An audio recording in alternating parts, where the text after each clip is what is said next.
Is it just me overthinking, or not? I rescued a woman being bothered by a guy, and she said that to me. Confused by her words, I looked at her, and she came closer with an alluring upward glance. Having never been popular and leading an ordinary life, my heart raced. And then, she slowly revealed that to me. My name's Brian. Just a regular 28-year-old office worker. I'm not on the fast track to climb the ladder in my job. I'm in a kind of general duties role, but I've never felt unhappy about that. I earn a decent wage and want to continue this peaceful life. I basically don't turn down tasks given to me. During work hours, be it errands or supporting colleagues, I'm up for anything. Thanks to this, I have a great relationship with my coworkers. Though I am often asked to do errands, I take them willingly, and I sometimes get help in return.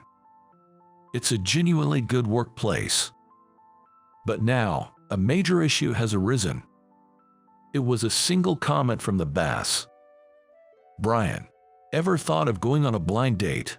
Our company is small, and the boss, who worked his way up, values communication with us employees. I often chat with him and sometimes even seek work advice. This same boss, grinning, proposed a blind date to me.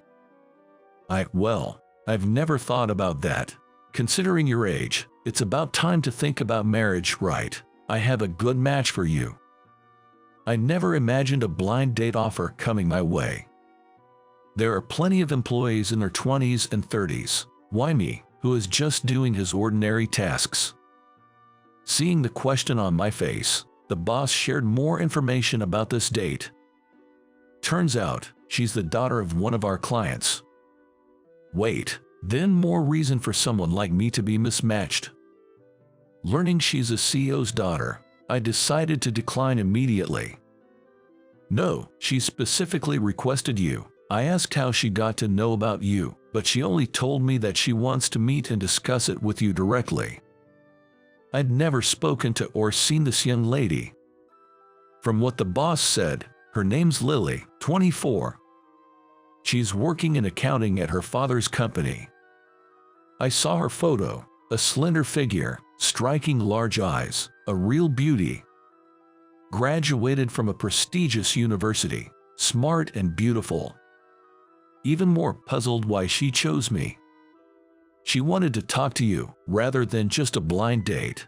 Why not meet her? If you don't click, you can decline, and if you're not interested at all, you can refuse the meetup. I'll smooth things out, so don't feel pressured to say yes this time even. Our boss treats the employees like family. Hearing him say I could decline, I was sure he'd handle it gracefully. But her photo felt like somebody I knew. Plus, I was curious about why she'd want to talk to me. Seeing me ponder, the boss smiled warmly.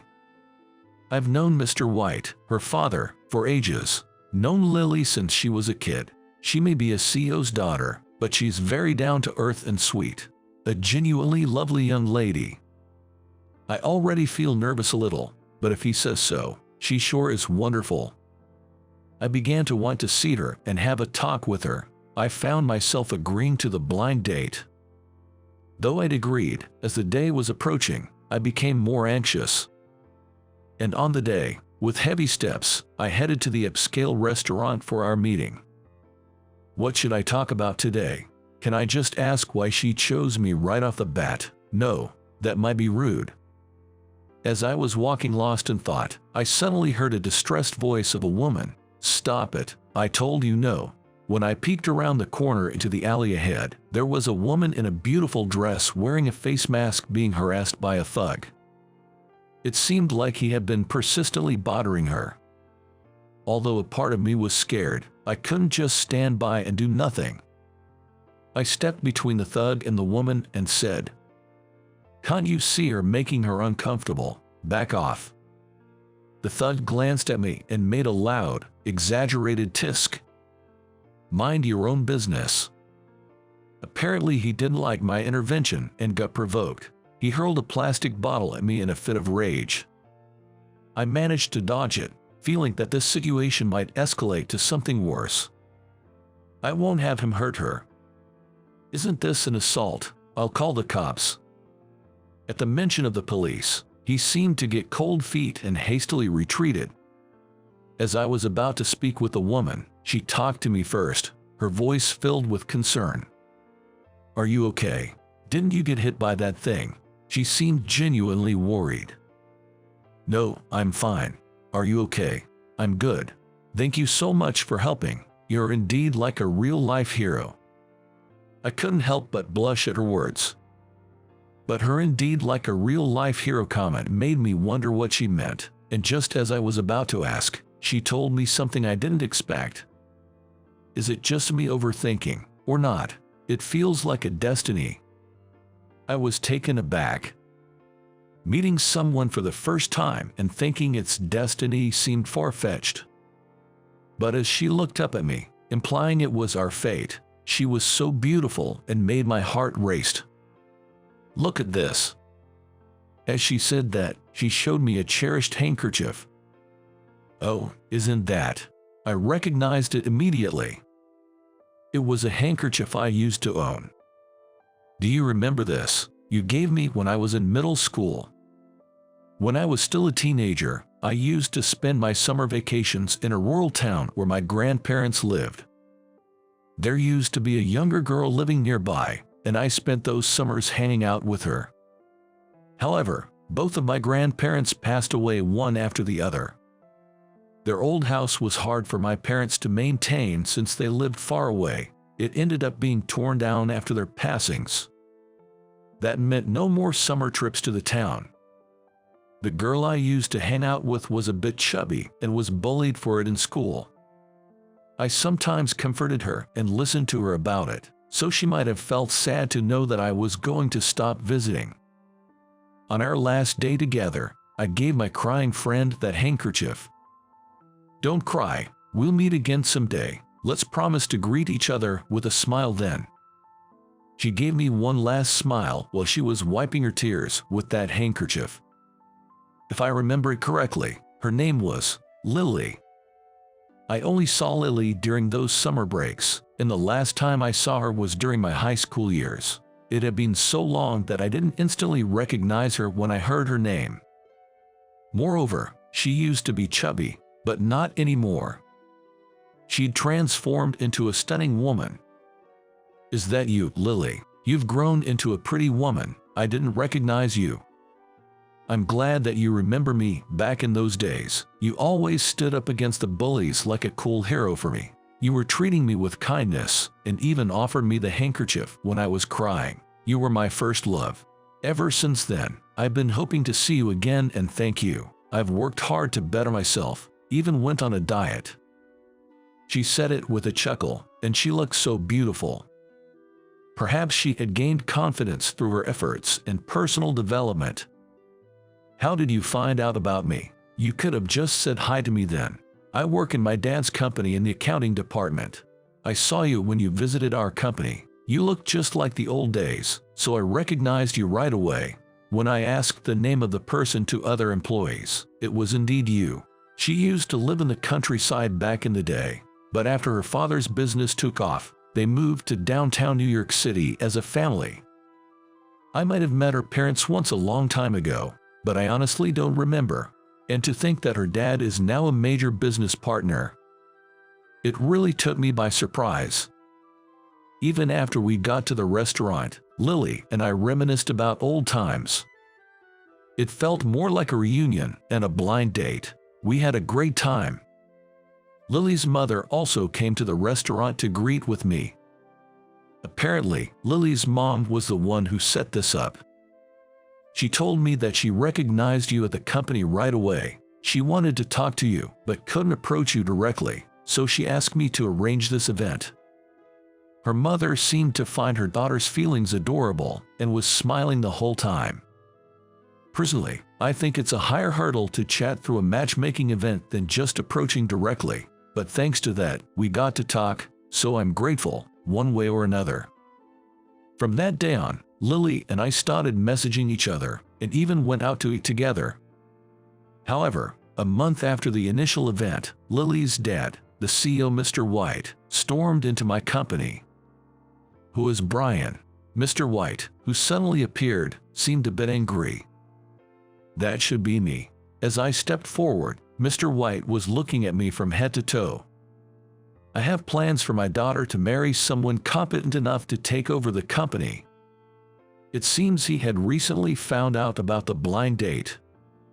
It could be that Lily and her mom had anticipated this reaction from Mr. White and kept silent. Honestly, I wish they had discussed this within their family beforehand. We had this blind date, but Lily and I had met a long time ago. We were just talking about the old days. Even after hearing this, Mr. White still seemed upset. "I heard that you guys see each other after the event, and even went to grab dinner sometimes. I've heard that you described yourself as a jack of all trades. Such a person is not suitable for my Lily. Break it off." It seems Mr. White doesn't listen when he gets riled up. A protective father, I suppose. But as I was pondering how to handle the situation, one of my colleagues spoke up. "If it's about competence, I think Brian is the right man," in a rather humble way. That sparked reactions from other colleagues. "Brian's quick and can do anything. He's really bright. He's on a whole different level in terms of quality and speed compared to the rest of us." Hearing this, Mr. White looked puzzled. "Huh, I was told you were just a regular employee." Responding to that remark was my direct boss, the manager. "Brian only describes himself that way, but we don't see him like that. After swiftly completing his tasks, he supports others. He's not just competent, he's exceptional, and everyone relies on him." Hearing this, Mr. White seemed to calm down. Apparently, after hearing that I referred to myself in such a manner, he jumped to conclusions about my suitability for his daughter.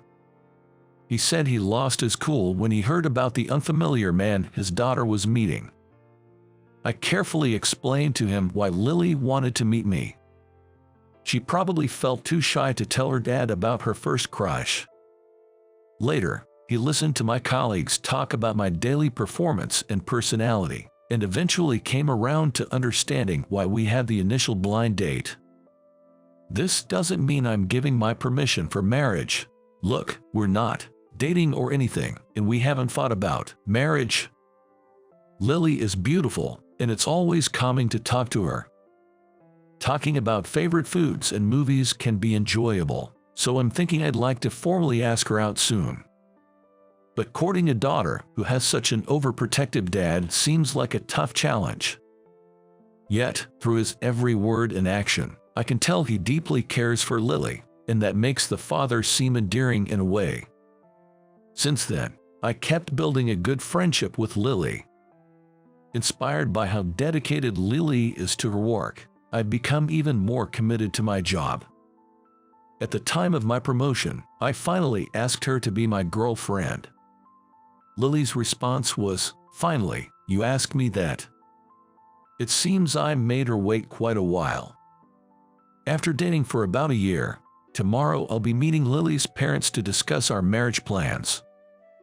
From what Lily tells me, her mom seems quite welcoming, but her dad seems a bit more challenging. The night before, I'm super nervous, and Lily chuckles seeing me like that.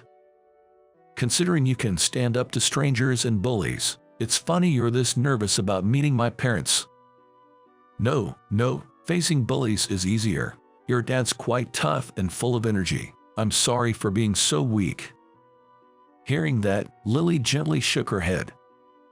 "I love you for your bravery, and I also love you when you're this nervous about seeing my parents and talking about our marriage to them." I could feel my ears turning bright red. Feeling embarrassed, I looked at Lily. She was wearing a sweet smile. Thanks to the affection she had for me all these years, we got to reconnect. I truly believe I've met someone who is in my destiny. Seeing her smile, I'm determined to get her parents' permissions for our marriage. I'm going to make Lily truly happy.